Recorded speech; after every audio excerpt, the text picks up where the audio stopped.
Hi everyone, I am Mohini Anand, a rising senior at NYU Tandon School of Engineering, studying computer science.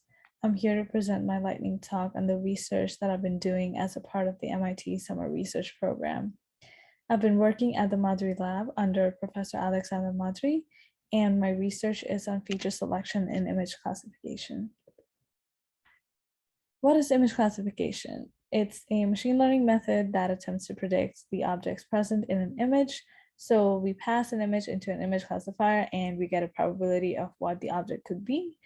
The object with the highest probability is given out as the output.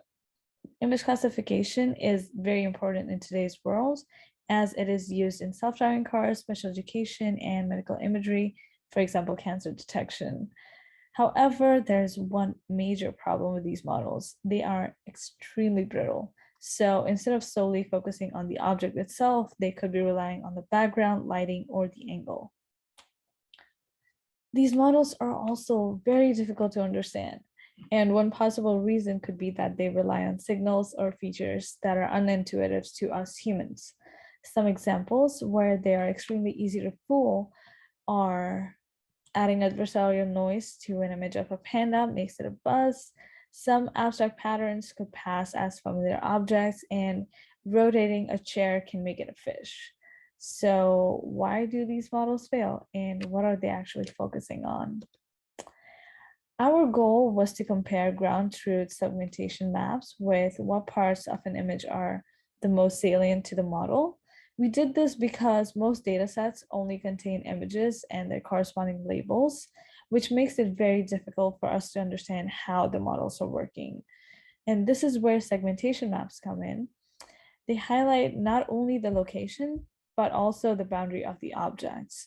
And the data set that we used is called COCO, and it provides us that extra information by providing segmentation maps along with the labels. And our approach was to just take the images and select the biggest object as a label for the image. Our main tool was saliency maps. They visualize the pixels according to their importance in making predictions. And this is what's going to help us understand what the model is focusing on. The way to create saliency maps is by visualizing gradients. And in this case, the gradient would be the derivative of each prediction with respect to the input pixel. The saliency maps that we obtained are on the right-hand side, and we're going to discuss them soon.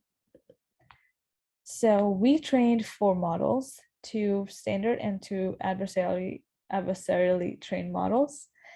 And we simplified the saliency maps to black and white using a threshold calculated using a mathematical formula.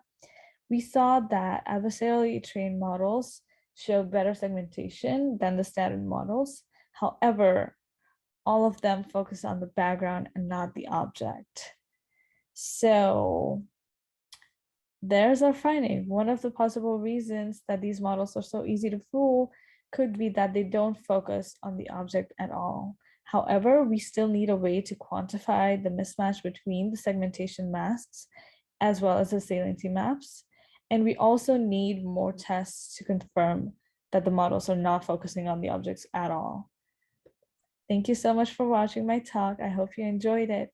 Bye.